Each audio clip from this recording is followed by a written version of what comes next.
En juin, je me lance un défi fou, coudre un projet par jour, sauf le week-end. J'en ai parlé sur Instagram et dans ma lettre du mercredi. Si vous voulez la recevoir d'ailleurs, vous pouvez cliquer sur le premier lien en description de cette vidéo. Ce mois de juin, je veux coudre un projet couture par jour, sauf le week-end. Donc il y a 4 semaines, ça nous fait 4 x 5, 20 projets. C'est un peu fou, c'est difficilement atteignable. Merci d'ailleurs pour tous vos messages de soutien sur Instagram. Et merci aussi à toutes celles qui ont partagé leurs défis du mois de juin. Je pense à Lucie, des Feuilles Couture, qui veut coudre un costume historique en 17 jours. À Val et Céline qui passent leur CAP couture, bah bravo. Ça permet vraiment de se soutenir, de partager comme ça, donc je vous invite vous aussi à partager votre défi de juin en commentaire ou sur Instagram. Ça n'a pas besoin d'être un défi fou, hein. Ça peut être juste de coudre une fois par semaine et ce sera déjà super bien. Le but c'est d'avancer. Bon, pour ce qui est d'avancer, moi de mon côté ça commence un peu mal, je vous en parle à la fin de la vidéo. Alors pourquoi ce défi de un projet par jour? Bah tout simplement parce que j'en ai marre de ne pas avancer. Je veux de la motivation au taquet et ça marche pour le moment. J'optimise vraiment mon temps, j'arrête de perdre du temps sur les réseaux sociaux, je n'ai pas le temps pour et c'est assez satisfaisant. J'en ai marre aussi d'avoir une liste de projets à rallonge qui ne s'écluse pas du tout.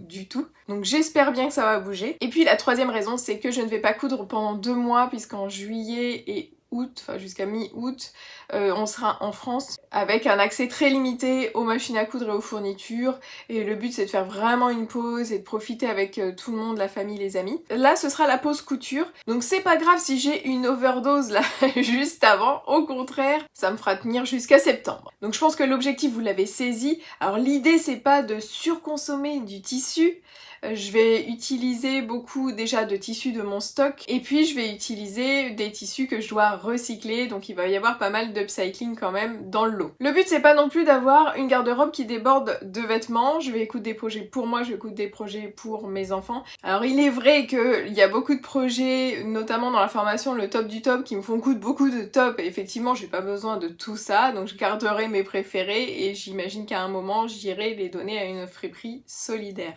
Mais j'ai vraiment envie de vous donner tous ces exemples de tops qu'on peut coudre. Le but c'est pas non plus de vous décourager parce que moi je couds un projet par jour et vous en coudez peut-être un par mois. C'est ok, un par mois c'est déjà énorme. Le but c'est vraiment d'avancer, même chacune à son rythme. Ou chacun. Moi j'ai le temps, du moins je peux le prendre, donc pas de pression. L'idée, je le répète, c'est vraiment de se motiver tous ensemble. Alors quel projet je vais coudre? Donc il y aura des simples réparations, il y aura des tops pour la formation le top du top puisque j'en profite aussi pour vous faire les petits tutoriels.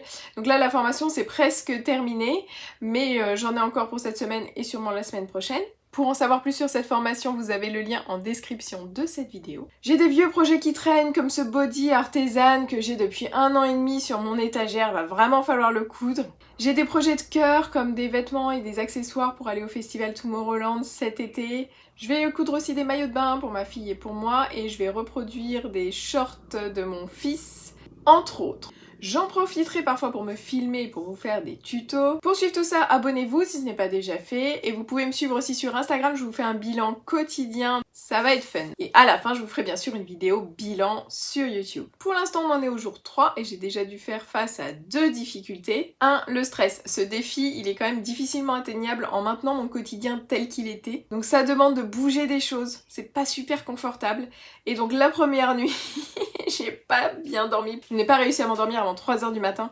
C'était compliqué. Tout ça, ça bouscule. Je ne sais pas exactement comment je vais procéder, d'où le stress. Mais le deuxième jour, j'ai pratiqué le yoga, j'ai arrêté le café et ça va beaucoup mieux. Et la deuxième difficulté, c'est que j'ai eu un ratage dès le 2e jour. Je n'ai pas réussi à coudre ce 2e jour. Je devais faire du montage et de la couture et j'ai réussi à faire que le montage. Mais ça m'a amené à réfléchir et après réflexion, je me suis rendu compte que j'aurais pu faire des petites réparations de rien du tout, raccommoder un trou par exemple. Donc voilà, j'ai trouvé de quoi m'améliorer. Je ne lâche rien et d'ailleurs j'y vais pour coudre mon projet du jour. On se retrouve très vite dans une nouvelle vidéo et dans la lettre du mercredi. Bye bye!